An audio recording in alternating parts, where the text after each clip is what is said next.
turn answering. And then after those questions, if you have any you would like to prepare, the chamber staff is willing to take those from you and forward them on to me. So without any further delay, we can start out with Sue, and then you can just pass it on, and each one of you take a few minutes to tell us what they're about. Hello, my name is Sue Osborne. I've been your mayor starting out on my 24th year. I've been on the city council for starting my 37th year. I have served on the planning commission for 12 years before that, and 12 years before serving on the planning commission, I was PTO president at State Road School. So I have a long line of service to this community. I love this community. I've been able to work with a lot of different residents and enjoy every one of them. Hopefully, this will be a much better year for our businesses and our residents with COVID hopefully getting under control. I was fortunate enough to receive a $10,000 scholarship from Fenton Foundation to attend the Harvard John F. Kennedy School and State and Local Program, an 8-week session, and I graduated from that.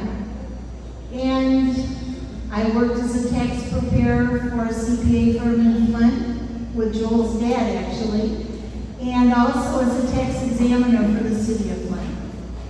I have 2 children, Kurt Susick, 47, Chris Susick, 51.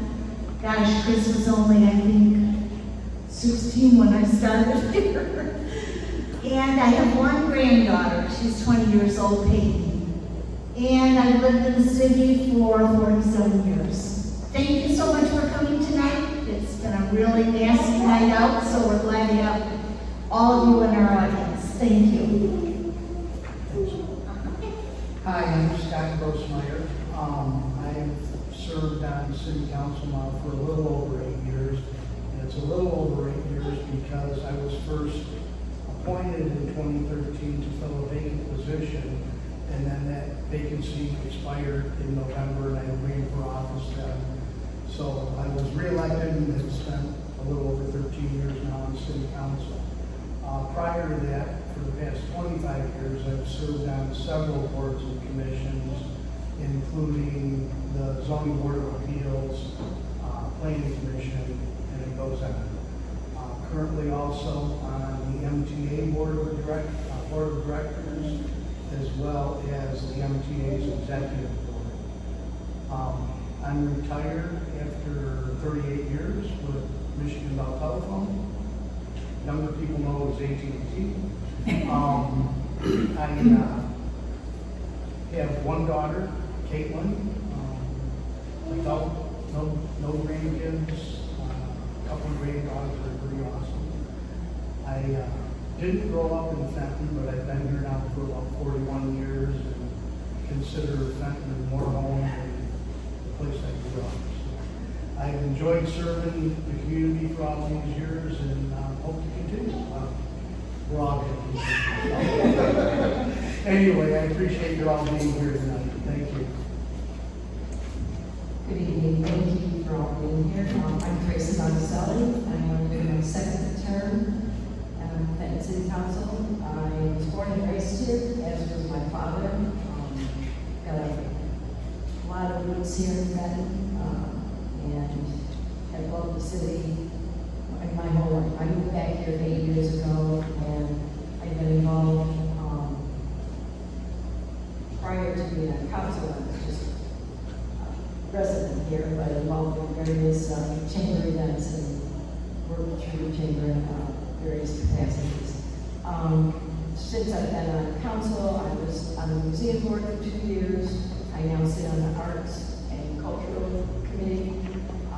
Near and dear to my heart is the Veterans Committee, and I'm able to sit on that as well for the memorial that we're working to establish, and I sit on the library board. I also got some good advice when I got on the Fenton City Council to get involved in the Michigan Municipal League and the training through the league community has been pretty amazing.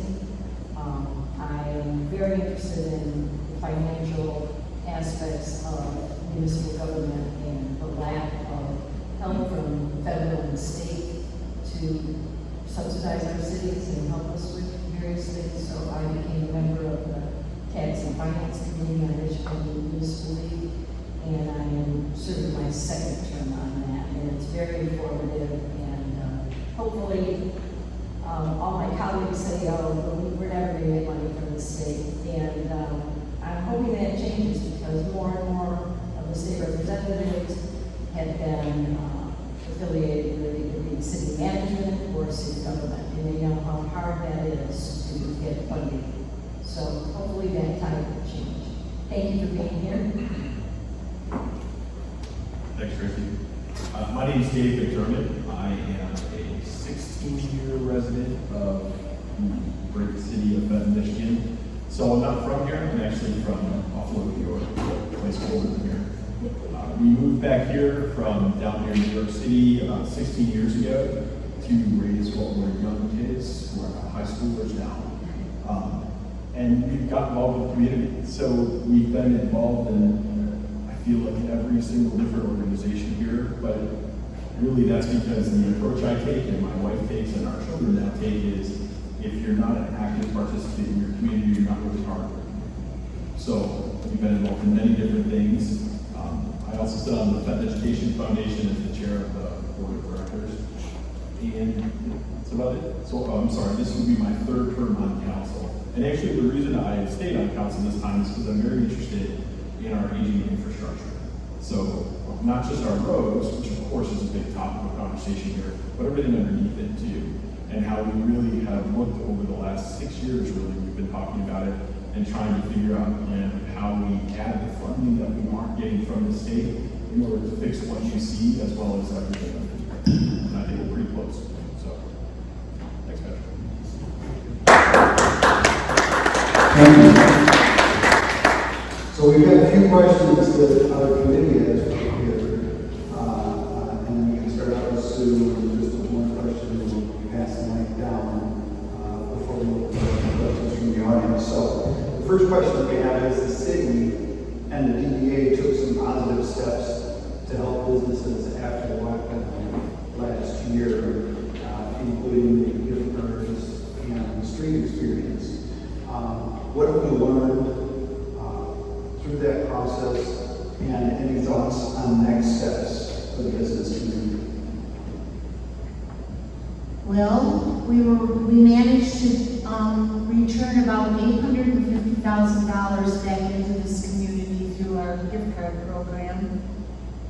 We have created, actually last spring, when it wasn't really that many people going out, we closed the roads down on Thursdays and Fridays and had a street experience, and many families came downtown Fenton to enjoy it. I have to thank Pat Lockwood for that. She worked so hard to get it off the ground. And also Southern Lakes Park and Rec, they've done a lot to contribute to family entertainment also. I was talking to someone in the audience tonight who thought it was a little too much, but it's something to take under advisement. Maybe next year, if the economy turns around somewhat, we can scale it back and maybe not close the roads. I think it was a good idea at the time. The businesses needed something downtown. The businesses were our number one concern, because obviously when you stood on the corner and looked down the street during the deep, dark recession of the pandemic, it was deserted downtown, and we just had to do something. And I'm glad that the city council and the DDA bought into the gift card program. It was a tremendous success. It was sold out in less than a month and a half. And I think it's really helped the businesses prosper at this time. I think some of the things we've learned, we have to go back and talk about. We're having a facilitator come in the end of the month, and we're going to do some troubleshooting at that time. So those will be some of the things we'll talk about. also during the budget.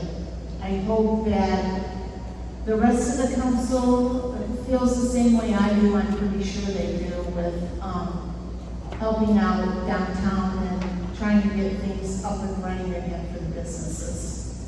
So thank you. If I could just add one more thing. Just one more bit of information. The reason we closed the streets down and towards the end of April was so the restaurants could move their tables and their settings out on the street or on the sidewalks. As you recall, the restaurants weren't open at that time. Nobody could go inside. So that was our primary purpose of doing that at that time, because we wanted to make sure that businesses could survive. So just a bit of information. Hopefully, you won't ever have to close the streets again next year. Hopefully, we'll come up with another plan, and as long as the COVID's on its way, I think we'll be all right. Thank you, Patrick. So the next question we have is with regard to the bond proposal. So your thoughts with regard to that and any other infrastructure concerns that you have looking forward for the city? Thank you. First, I want to make sure that the people who aren't already aware are informed. As a body, we are not allowed to advocate for or against a bond proposal or a millage request. All we can do is give information. So I would love to sit here and give you all of my thoughts, but I know that I can't do that legally, so I won't. What I will tell you is I believe that a lot of work, a lot of thought, and a lot of conversation has gone into how we can fix our roads. We all know what needs to be done. It's how can we do it. And the plan that we came up with for the bond proposal was what we all feel was the best possible plan, the most reasonable way to do it, the most cost-effective way to do it, the biggest bang for the buck right off the bat that we could do for everyone. And so as far as that, I think that we put a lot of work into it, and I think that really this is the best available plan, and not only that, because of the low bond rates right now, also the most cost-effective kind to do it. As far as the infrastructure under those roads, I think this will also give us an opportunity while we're doing the roads to get a lot of those areas repaired that we know are bad. We also have unfunded mandates from the state to replace the lead water lines, and know that the state's definition of lead is way different than what we actually think the lead line is. So we've got a lot of those lines that we need to replace, and a lot of sewer issues where there's neighborhoods with terrible conditions that need to be replaced. And I believe that fixing the roads will be an opportunity to at the same time address the infrastructure needs underneath the roads. Thank you. Thank you, Sue. If any of you have questions, the staff are willing to take them if you've written them down on your cue card. So just raise your hand and they'll get that for you.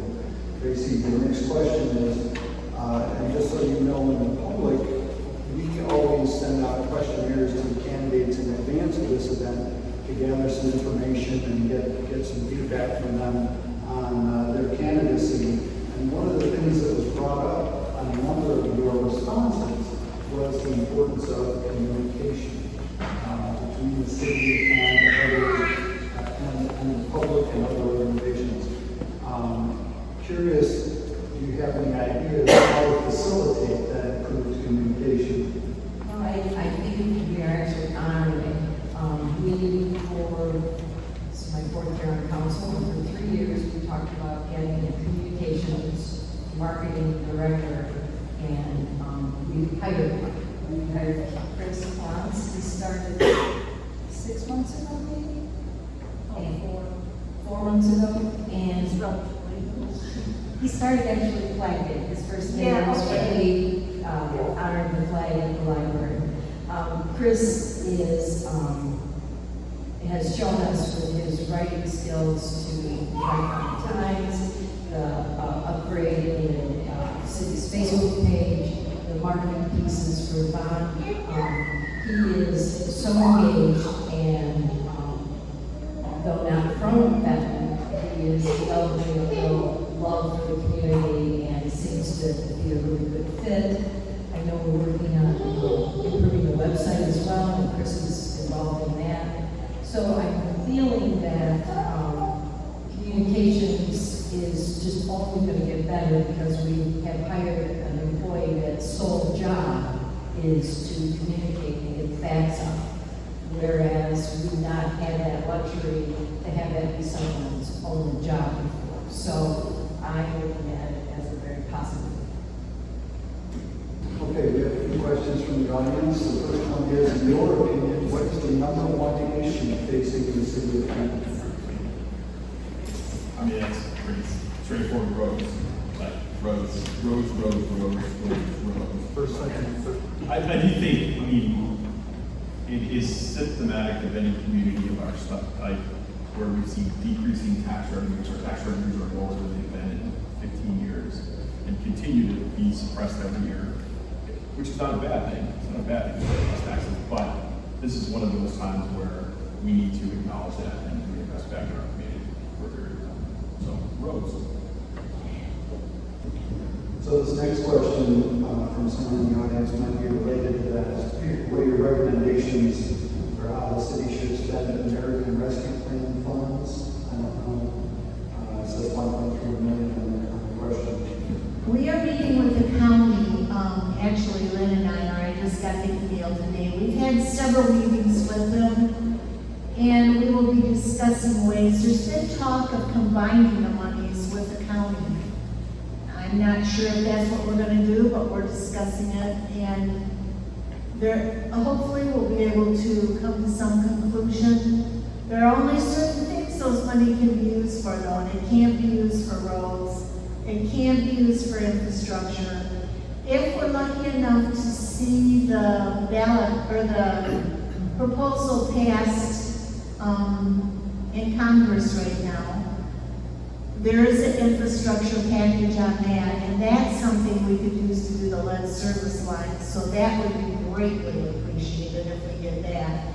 But time will tell. We'll have to wait and see. Okay, I think the last question that we have is, what is your position on food trucks operating in the city? Am I starting? Scott. Scott? Oh, okay. Well, we're actually currently working on an ordinance. It's not ready yet. My personal opinion is I don't want to see a food truck taking up space in city parking lots because I have too many residents that complain about parking in town. So with the operation of food trucks, I would like to see that personally on private property or as part of an event. So I think there are ways to allow them to operate without taking up public space so that when you come to town and want to have a parking spot, you can have it. One food truck, by the time they set out their tables, condiments, trash containers, everything, could probably take up 8 parking spots. And so I think we need to take that into consideration and be very careful as to how we go about allowing them to operate in the city. Thank you. You know, I just wanted to add one quick comment. I think that we're so accustomed to saying food trucks. I think we need to change that verbiage to reflect what it could be and call it mobile vending. Because in recent years, I've also seen trucks that carry boutiques, trucks that do massage or hair or whatever. So there are all types of mobile vending, and we can't isolate just one and call it food trucks. I think we need to accommodate all mobile vending. So, thank you. You have another question? We did receive another question. Regarding the property on Adelaide and Caroline,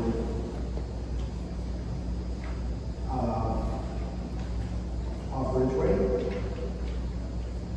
is the city making any headway to encourage development of these parcels? Any incentives to make this a priority? I'm not sure who asked this question. Did I ask that right? Yeah, basically, how are we looking on that parcel as far as, I know it's a private property. Answer that best. That parcel is owned by Ridgeway White and his another partner. And they have not come forward and want to do anything with it. I get very many people come to me and want to purchase the property or are interested in purchasing it, but they haven't budged on it. So I'm not sure what their plan is for it. I think it's probably going to be the last good-sized parcel we have left in the city unless we annex some of the property out, in one of the townships, but that would be downtown. This is typically a downtown project, and they haven't approached us for anything for it. Is there, can I ask a second question? Sure. Is there anything the city is doing to help promote that quicker than later? Are you just sitting back, or are you proactive We're on sitting that? back because we did approach them, and then that time they weren't ready. They said they'd contact us, so, it's kind of hard to be proactive on something if they're not interested in doing it right now. As you well know, they purchased the property from someone to alleviate a debt that someone else had. And I think they're kind of just sitting on it. Maybe they're waiting to see what Fenton needs next, I don't know. But it's a valuable piece of property, and hopefully they'll come to the city soon with some kind of questions or ideas. They really have been very quiet about it so far. Maybe you could help us, Kenny. Well, thank you guys so much for taking the time to be here and for answering the questions that we posed to you. Shelley would like to come up and tell you all a little bit about upcoming events for the chamber. Well, thank you, Patrick, for moderating tonight and doing that. He deserves it. And thank you all for being here tonight and answering questions. And I know, even for myself, it's very helpful to hear answers and things that are going on. We get many calls at the chamber, so thank you for being here.